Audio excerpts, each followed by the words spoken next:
चुके हैं आपके लिए Korean action feel good movie. अजीब जॉनर है ना वैसे देखा जाए तो, एक्शन भी और फील गुड भी, तो क्या करें। 2016 में रिलीज हुई थी ये मूवी जिसका नाम है डैडीज बैक। आइए शुरू करते हैं। तो कहानी की शुरुआत में कहानी के हीरो डैंगो को दिखाते हैं जो अपने फ्रेंड टैड के साथ है। यहाँ पे डैंगो के पिता का फ्यूनरल चल रहा है। वैसे डैंगो को बचपन से अपने पिता से नफरत थी क्योंकि उसे अपने पिता से सिर्फ नफरत ही मिली थी। हाँ, और तो और जब डैंगो छोटा था तो उसके पिता डैंगो और उसकी माँ को छोड़कर चले गए थे। कई साल के बाद डैंगो अब आया है और वो भी अपने पिता के फ्यूनरल पर। उसने बड़ी शराब पी होती है और वो गुस्से में अपने पिता की फोटो पे शराब डाल देता है। वैसे डैंगो का कोई काम धाम नहीं है दोस्तों, दिन भर आवारागर्दी करता रहता है और पैसों की जरूरत पड़े तो टैड को तंग कर लेता है। टैड एक क्लब में काम करता है वैसे, तो रात को डैंगो भी वहाँ चला जाता है और टैड के साथ मिलकर क्लब में मेहमानों का स्वागत करता है। इस काम के लिए उसको थोड़े बहुत पैसे मिल जाते हैं। अब ये लोग जिस शहर में रहते हैं वहाँ एक खतरनाक गैंग है जिसके लीडर का नाम है बॉस, और बॉस का लेफ्ट हैंड मैन है दोस्तों सैंग और राइट हैंड मैन है किम नाम का आदमी। तो सैंग अपने कुछ आदमियों के साथ क्लब में आता है और एक आदमी को ढूंढकर उसे पीटना शुरू कर देता है। अब डैंगो और टैड उसे रोकने की कोशिश करते लेकिन तब डैंगो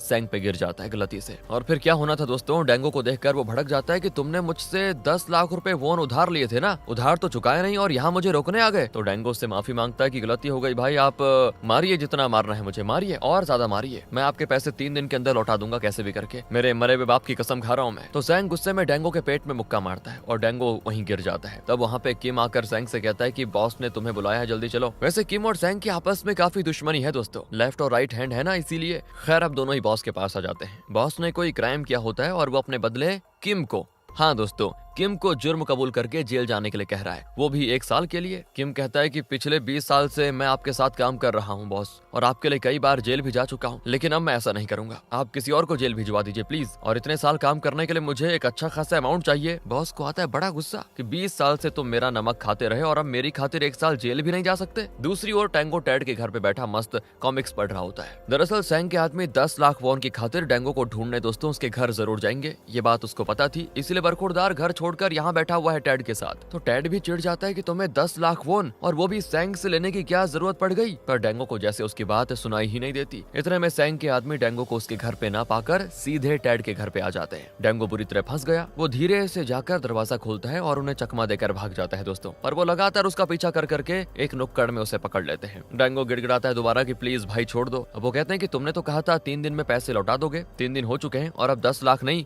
20 चाहिए, जल्दी से 20 लाख वोन दे दो वरना मारे जाओगे। ये क्या पागलपन है भाई, 3 दिन में 10 लाख का उधार 20 कैसे हो सकता है, उधार के पैसे लौटाने की औकात नहीं है और हमें पागल कहता है, ये लातों का भूत है, बातों से नहीं मानेगा। कहकर वो डैंगो को मार मार कर उसको उठा ले जाते हैं और एक जगह ले जाकर उसकी किडनी निकालने लग जाते हैं। कहते हैं कि बेटा इस बार तो किडनी लेकर छोड़ रहे हैं और अगर पैसे नहीं लौटाए तो तुम्हारी ये जीभ है ना ये भी काट के लेके जाएंगे, समझे। दूसरी ओर किम एक बैंक पासबुक को देख रहा होता है और साथ ही कागज के टुकड़े पर कुछ लिखा होता है, उसमें भी किम देखता है। वैसे दरअसल किम की वाइफ को किम का उस गैंग में काम करना बिल्कुल अच्छा नहीं लगता। उसने किम को वापस आ जाने के लिए कहा था लेकिन किम नहीं माना, उसे लगा कि कुछ और साल बॉस के साथ रहेगा तो खुद गैंग का लीडर बन जाएगा, लेकिन इतने साल काम करने के बावजूद वो एक नौकर की तरह रह गया। इसीलिए वो गैंग को छोड़कर अपनी वाइफ के पास जाकर रहना चाहता है और इसी वजह से उसने बॉस से अमाउंट मांगा होता है, पर बॉस ने तो पैसे देने से इनकार कर दिया। अब दोस्तों बॉस ने किम को एक बिल्डिंग कॉन्ट्रैक्ट के सिलसिले में एक बड़ी रकम दी होती है। अब उन पैसों को लेकर वो शहर छोड़कर भागने का फैसला करता है ताकि अपने परिवार के साथ एक सुखी जीवन जी सके, लेकिन बदकिस्मती से बॉस को किम के इरादे का पता चल जाता है और अब सैंग किम को कॉल करता है कि बॉस तुम्हें अड्डे पे बुला रहे हैं, जल्दी आ जाओ। डैंगो भी सैंग के आदमियों से डरकर एक अंडर कंस्ट्रक्शन बिल्डिंग में छुपा होता है दोस्तों, और तब वहाँ पे किम आता है क्योंकि बॉस ने उसको यहीं पे बुलाया था। किम तो बॉस से बात करके बच निकलने का प्लान बनाकर आया था, इसीलिए वो अपने बैग बाहर छुपा के आता है और ये सब कुछ डैंगो उस बिल्डिंग से देख रहा होता है दोस्तों। इतने में बॉस सैंग और सारे आदमी आ जाते हैं। बॉस कहता है कि बेटा मैं जानता हूँ तुम शहर छोड़कर जाना चाहते हो, मैं तुम्हें रोकूंगा नहीं, लेकिन बिल्डिंग कंस्ट्रक्शन के पैसे मुझे दे कर जाओ। किम कहता है कि बॉस इतने साल की मेहनत के लिए वो अमाउंट कुछ भी नहीं है, प्लीज मुझे वो अमाउंट दे दीजिए ना, मैं गैंग में रहना नहीं चाहता। बॉस कहता है कि उसमें 1 करोड़ वोन है और तुम्हारी उतनी हैसियत नहीं है कि तुम्हें 1 करोड़ वोन मिले। पर किम डरता नहीं दोस्तों और कहता है कि मैं चाहे मर भी जाऊं लेकिन वो रकम मैं हरगिज तुम्हें नहीं दूंगा। और फिर होना क्या था, इस पर बॉस के आदमी किम को मारने लगते हैं। किम भी उनसे खूब लड़ता है, अचानक एक आदमी उसके सर पे मार देता है और फिर सभी उसको दोबारा से पीटते हैं। इतने में डैंगो पुलिस को कॉल कर देता है और वो आ जाती है पुलिस। अब आगे दिखाते हैं तो डैंगो किम के पास जाता है तो उसमें अभी भी जान बची होती है दोस्तों। वो बस ये बड़बड़ाता है कि मेरा बैग, मुझे बैनी के पास जाना है। इससे पहले कि वो कुछ साफ साफ कह पाता, बेचारा वहीं पे मर जाता है। डेंगो फिर किम का बैग लेकर घर भाग आता है। अब वो देखता है कि किम ने बॉस के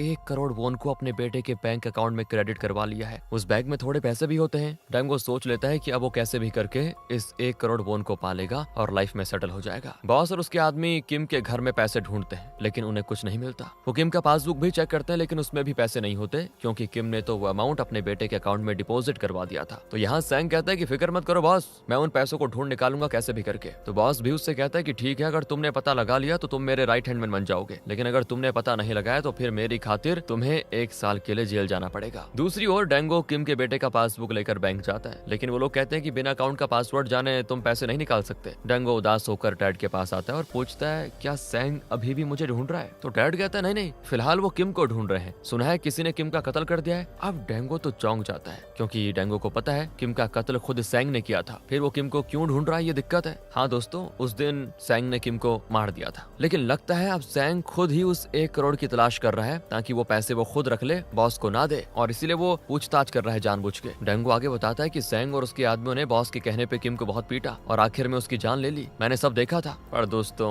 ये दोनों नहीं जानते कि सैंग के आदमी भी यहाँ मौजूद हैं। अब पता नहीं उन लोगों ने इनकी बातें सुनी या नहीं, पर वो डेंगो और टैड को शक की नजरों से देख रहे होते हैं। उसी रात डेंगो घर आकर किम के बैग से उसका पासबुक और बाकी चीजें निकाल कर देखता है कि कहीं किसी पे उस अकाउंट का पासवर्ड तो नहीं लिखा हुआ। तो दोस्तों किम ने उसमें कागज रखा था जिसपे एक औरत का नाम लिखा होता है, ये सुख, और येंग येंग नाम की किसी जगह का पता और एक फोन नंबर भी लिखा होता है। तो पासवर्ड ना मिलने की वजह से डेंगो चिढ़कर उस पेपर को फेंक देता है। फिर वो पासबुक के लास्ट पेज को देखता है तो उसमें लिखा होता है पासवर्ड येसु के नोटबुक में है। और अब डेंगो झट से उस फेंके हुए कागज को उठाकर देखता है और समझ जाता है कि अगर वो येंग येंग जाकर येसुक से मिलेगा तो उसे अकाउंट का पासवर्ड मिल जाएगा। तो डेंगो बिना देरी किए येंग येंग चला जाता है और वहाँ येसु के नंबर को कॉल करता है। येसु की माँ फोन उठाती है और डेंगो को किम समझकर उस पे बरस पड़ती है कि तुमसे शादी करके मेरी बेटी की जिंदगी बर्बाद हो गई है, हिम्मत है तो तुम जरा घर आके देखो, तुम्हारा मुंह तोड़ दूंगी, निकम्मे कहीं के। और तब एक छोटा लड़का येसु की माँ से कहता है कि नानी ऐसे बुरे शब्द मत कहो, मेरी टीचर ने कहा है कि ऐसी बातें करना इंडिसेंट होता है। दरअसल यही है किम का बेटा बैनी। दोस्तों मरने से पहले किम इसी का नाम ले रहा था, बैनी बैनी। और यहाँ फ्लैशबैक में दिखाते हैं कि बैनी के स्कूल में उसे कुछ लड़के बुली करते थे। बैनी ने एक ड्राइंग बनाई थी जिसमें वो और उसके पापा किम एक कंपटीशन में हिस्सा ले रहे थे, लेकिन एक लड़का उसको चढ़ाता है कि तुम्हारे तो पापा है ही नहीं, फिर तुमने ये ड्राइंग क्यों बनाई है। तो क्लास में एक लड़की है दोस्तों जो बैनी को सपोर्ट करती है और उन लड़कों से लड़ पड़ती है बैनी के लिए। बैनी कहता है कि मेरे पापा हैं और वो जल्दी मुझसे मिलने के लिए आएंगे, देख लेना तुम लोग। और वो लड़का कहता है कि अबे तुम्हारे पापा आ गए तो पूरी क्लास को मेरी तरफ से ट्रीट दूंगा, मैं बता रहा हूँ पहले, लेकिन मुझे पक्का पता है तुम्हारे पापा कभी नहीं आएंगे और जब तक वो नहीं आते तुम्हें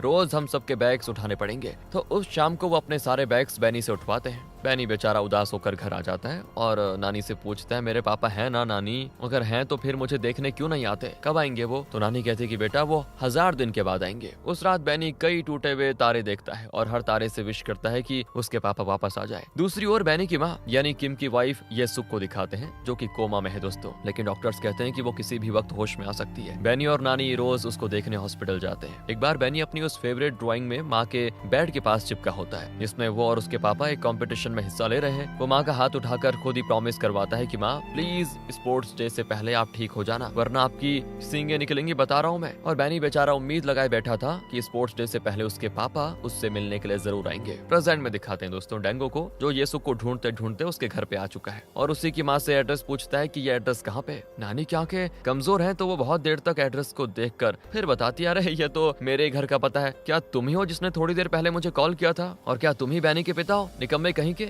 यहाँ क्यों आए, अब हमारी जिंदगी बर्बाद करके छोड़ के रखी हुई है तुमने। इस तरह उसे बहुत ही बुरा भला कहकर नानी पीटने लग जाती है। इतने में बैनी आ जाता है और पूछता है ये कौन है नानी, क्या यही मेरे पापा है। डेंगो कहने वाला होता है कि मैं पापा नहीं हूँ, पर इसी बीच पड़ोस का एक पुलिस ऑफिसर आ जाता है और बैनी से पूछता है क्या यही तुम्हारे पापा है बैनी। तो बैनी अब डेंगो से पूछता है क्या आप मेरे पापा हो। तो दोस्तों अब डेंगो के पास उसकी हाँ में हाँ मिलाने के अलावा कोई और रास्ता नहीं होता। कुछ देर के बाद डेंगो और बैनी बैठकर बातें कर रहे होते हैं और दूसरी ओर नानी पुलिस ऑफिसर को बता रही होती है इस करम जले से मिलने के लिए मेरी बेटी जेल गई और वापस लौटते वक्त उसका एक्सीडेंट हो गया, कोमा में है बेचारी। तो डेंगो यहाँ बैनी से पूछता है बेटा तुम्हारी माँ कहाँ पे है। तो बैनी चुपचाप उसे कहीं लेके जाता है। दूसरी ओर यहाँ सैंग को दिखाते हैं दोस्तों, वो अपने आदमियों के साथ खाना खा रहा होता है और यहाँ पे वो 2 आदमी जिन्होंने डेंगो और टैड को रेस्टोरेंट में देखा था, उन्होंने डेंगो और टैड की बातें भी सुन ली थी। हाँ, लेकिन उन्हें यकीन नहीं हुआ कि उन्होंने जो भी सुना वाकई में डेंगो और टैड वही कह रहे थे या फिर नहीं। मतलब वो श्योर नहीं थे कि वो पैसे वाली बात, इसीलिए उन्होंने अभी तक ये बात सैंग को नहीं बताइए।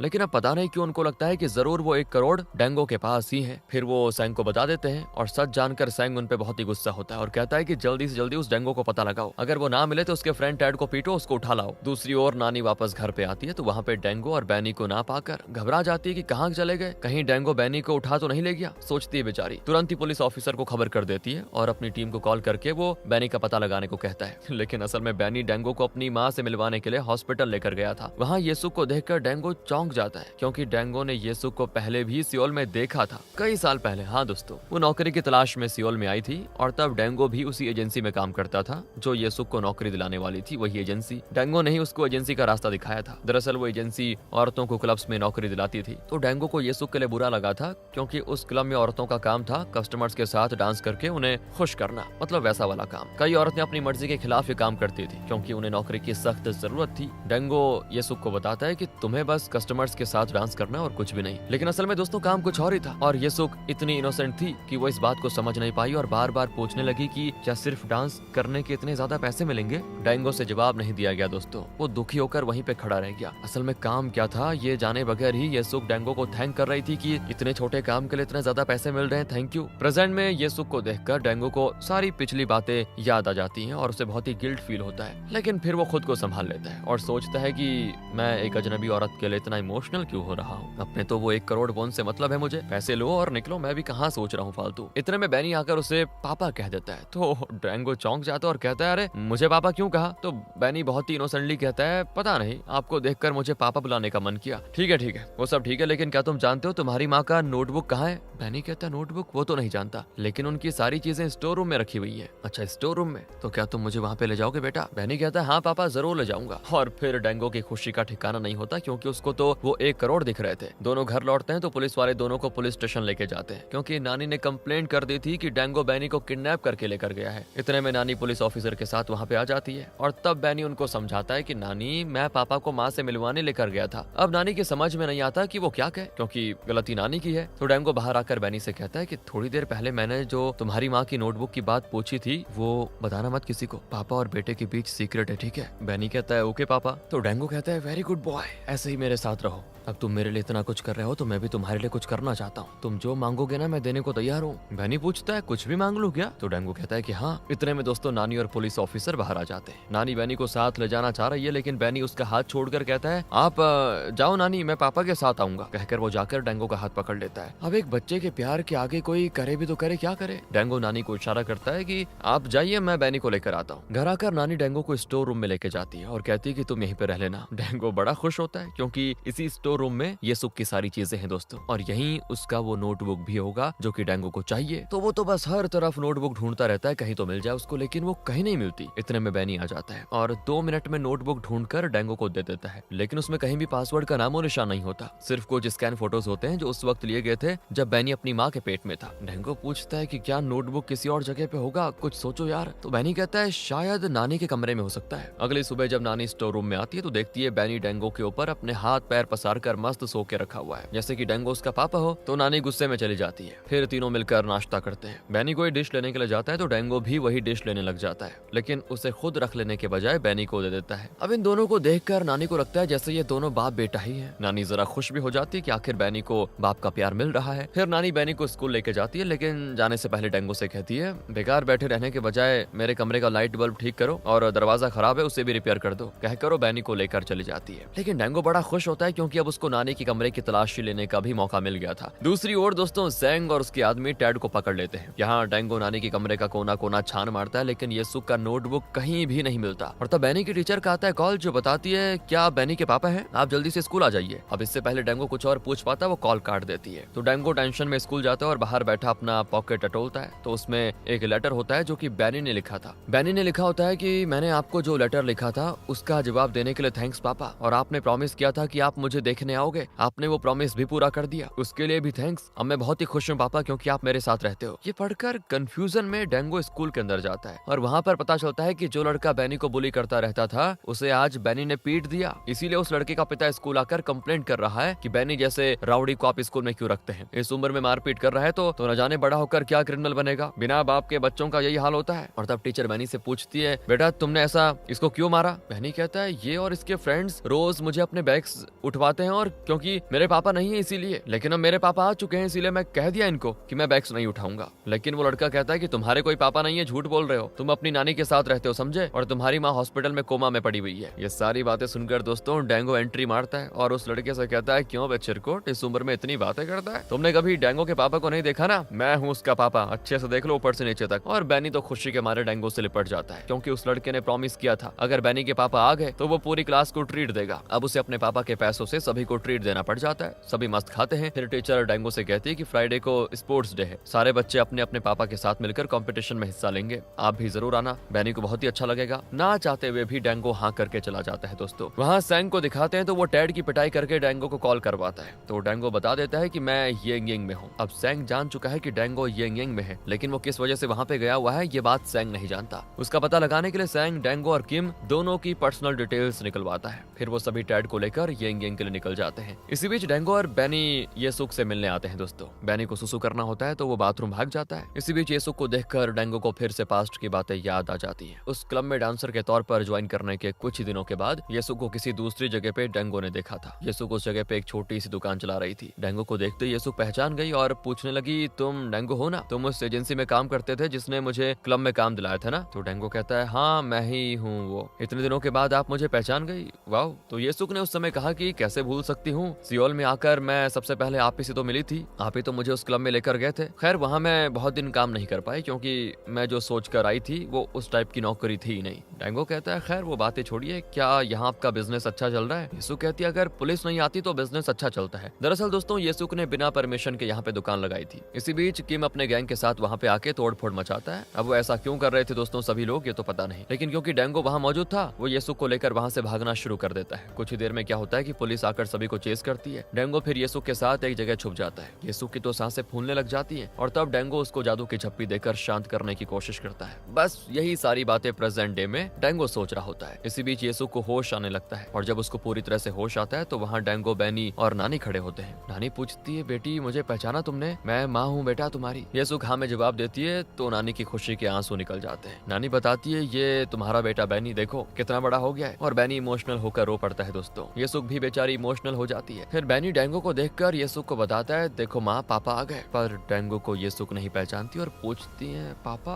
आप कौन है भाई साहब? डेंगो घबरा जाता है दोस्तों कि मैं तो फंस गया। और तब डॉक्टर पूछते हैं, क्या आपको अपने पति का चेहरा याद नहीं है? येसुक कहती, नहीं मुझे याद नहीं है। डेंगो फिर चैन की सांस लेता है कि चलो अच्छा हुआ, येसुक को अपने पति के बारे में कुछ याद ही नहीं है। डॉक्टर कहते हैं कि आप कुछ ऐसा कीजिए जिससे कि येसुक को पास्ट के बारे में याद आ जाए और वो डेंगो को पहचान जाए। अब अगले दिन तीनों फिर हॉस्पिटल आते हैं और डेंगो बैनी के साथ मिलकर कैरम बोर्ड में किसी दूसरे गेम की तरह खेल रहा होता है। तब नानी येसुक को बताती है कि तुम्हें पता है इसके आने के बाद ही बैनी के चेहरे पे हंसी आई है, वो खुश है, अब ये एक पूरा परिवार बन गया है। बैनी येसुक को अपने स्पोर्ट्स डे के बारे में बताता है तो येसुक कहती है, तुम्हारे स्पोर्ट्स डे पे मैं भी आऊंगी बेटा। बैनी अब डेंगो को अकेले में बताता है कि कुछ दिनों में माँ का बर्थडे आने वाला है, उन्हें कोई सरप्राइज गिफ्ट देते हैं चलो। और फिर अगले दिन डेंगो येसुक के साथ हॉस्पिटल के बाहर होता है और तब वो उससे बैनी के बैंक अकाउंट के पासवर्ड के बारे में पूछता है, लेकिन वो 7 साल से कोमा में पड़ी हुई थी और पासवर्ड के बारे में तो कैसे याद होगा। डेंगो उसको जोर देता है कि प्लीज जरा ध्यान से सोचकर बताओ ना। येसुक बहुत सोचकर कहती है कि मुझे लगता है जिस डेट पे मैं प्रेग्नेंट हुई थी वही डेट पासवर्ड होगा। लेकिन अब प्रॉब्लम यह है दोस्तों कि येसुक को कुछ भी याद नहीं है कि किस डेट में उसको अपनी प्रेगनेंसी का पता चला था। वो कहती है, मुझे माफ कर दो, मैं जानती हूँ वो पासवर्ड तुम्हारे लिए बहुत ही जरूरी है, लेकिन मुझे कुछ याद नहीं है। मैंने अपने बेटे बैनी के लिए आज तक कुछ नहीं किया, पर अब मैं उसके लिए कुछ करना चाहती हूँ और तुम्हारे साथ अपनी बाकी की जिंदगी गुजारना चाहती हूँ। ये सुनकर डेंगो को बड़ा गुस्सा आता है क्योंकि कई साल पहले जब वो येसुक से मिला था उस वक्त वो बहुत ही इनोसेंट थी और आज भी वो उतनी ही इनोसेंट है दोस्तों, क्योंकि वो डेंगो को जानती तक नहीं फिर भी दूसरों के कहने पर वो उसे अपना पति मान रही है। डेंगो गुस्से में ये कहकर चला जाता है कि तुम जरा भी नहीं बदली येसुक। और येसुक व्हील चेयर को घुमाकर उसे मनाने जाती है, लेकिन बेचारी एक ढलान पर वो फिसल कर गिर जाती है दोस्तों, नीचे की ओर जाने लग जाती है। येसुक घबरा कर चिल्लाती है, फिर क्या करती? अब इससे पहले कि डेंगो उसकी मदद के लिए आ पाता वो बाहर खड़ी एक कार से टकरा जाती है। अब डेंगो घबरा जाता है कहीं कुछ हो ना जाए, लेकिन डॉक्टर बताते हैं कि सेफ है, उसे चोट नहीं आई। जब येसुक को होश आता है तो डेंगो अपने किए के लिए माफी मांगता है उससे, पर येसुक कुछ नहीं कहती। उस रात डेंगो और बैनी घर लौट रहे होते हैं। तब डेंगो को टैड का कॉल आता है जो सैंग के कब्जे में है दोस्तों। वो कहता है कि भाई मैं तुमसे मिलना चाहता हूँ। अब डेंगो तो नहीं जानता कि वो सैंग के साथ है। डेंगो कहता है, क्या हुआ भाई, रोकड़ा चाहिए क्या? मेरे पास थोड़े पैसे हैं, मुझसे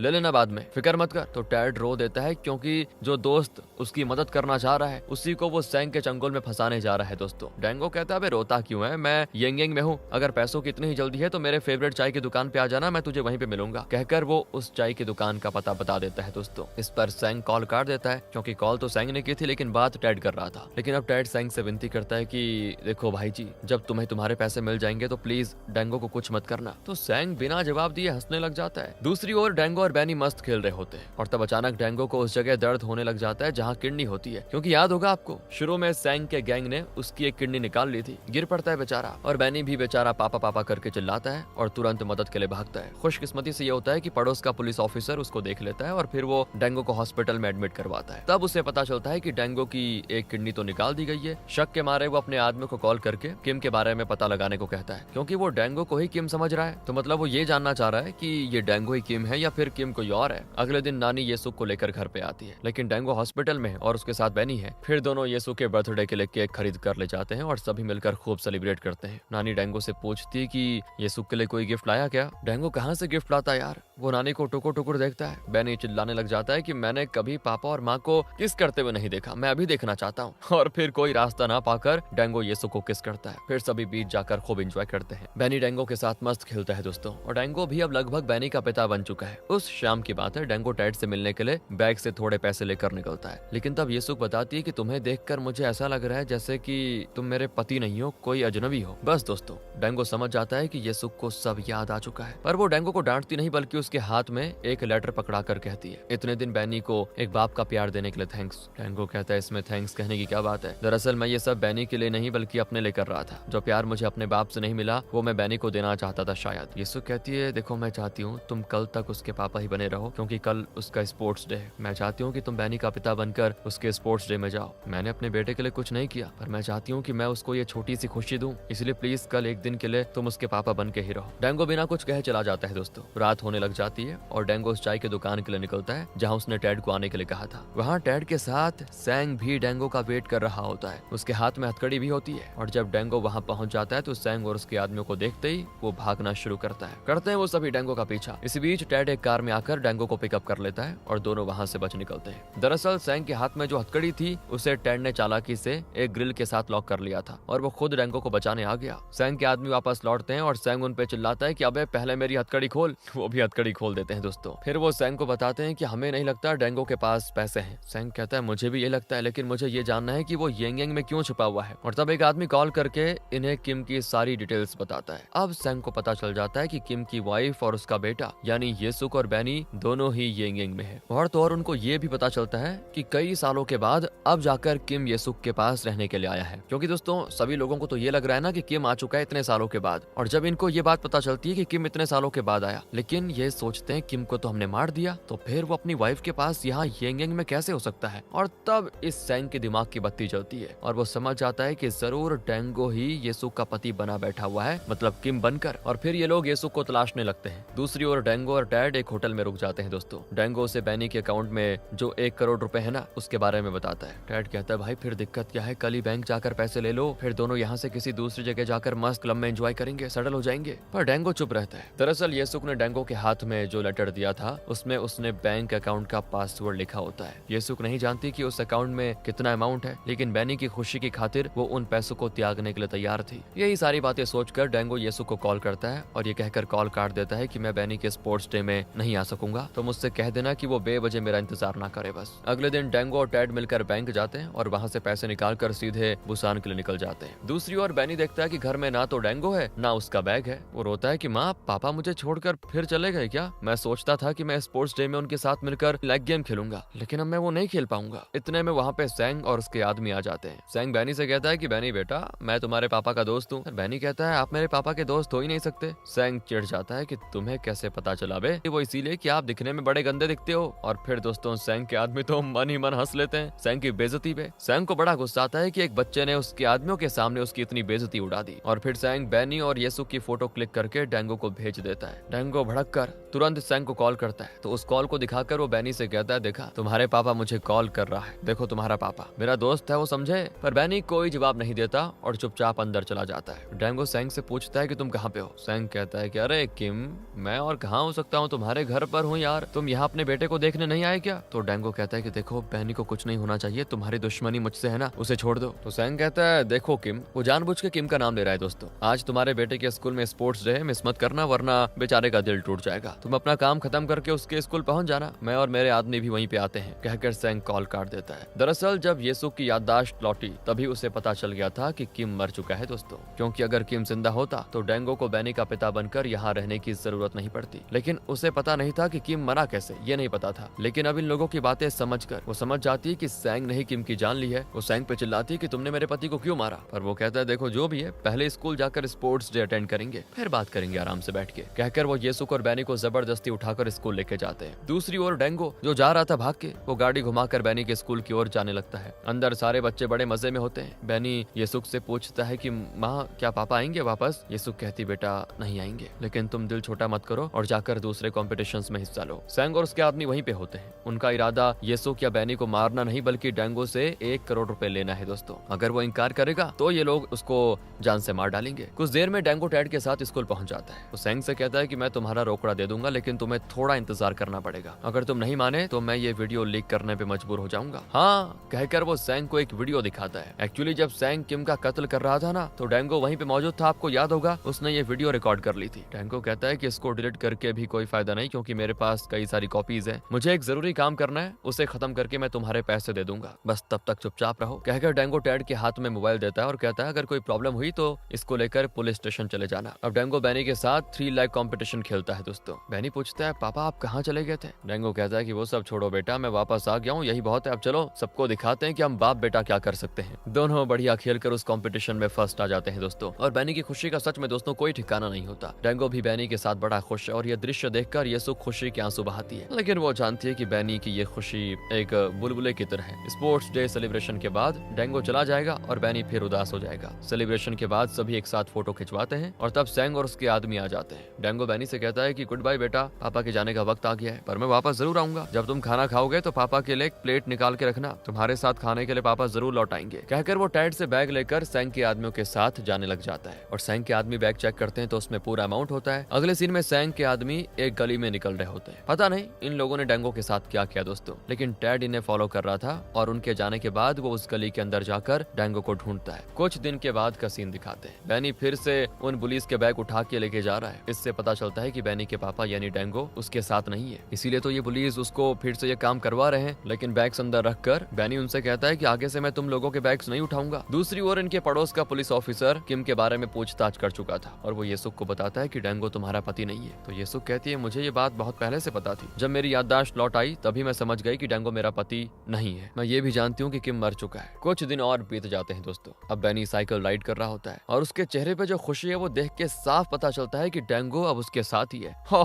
तभी डैंगो को दिखाते हैं जो बैनी के साथ मस्त साइकिल राइड कर रहा है। असल में उस रात सैंग के आदमी उस गली में डैंगो को बुरी तरह मारकर पैसे लेकर भाग गए थे, लेकिन उन्हें फॉलो करके टैड ने डैंगो का पता लगा लिया और उसे बचा लिया और इसीलिए डैंगो अब जिंदा है दोस्तों। बैनी को एक पिता का प्यार देकर और उससे एक बेटे का प्यार लेकर वो लाइफ को मस्त एंजॉय कर रहा है और इसी हैप्पी मोमेंट के साथ ये कहानी यहाँ पे खत्म होती है। बाकी अगर आपको वीडियो अच्छी लगी, स्टोरी अच्छी लगी, एक्सप्लेनेशन अच्छा लगा हो तो लाइक करें, शेयर करें। मिलते हैं अगली वीडियो में। Thanks for watching.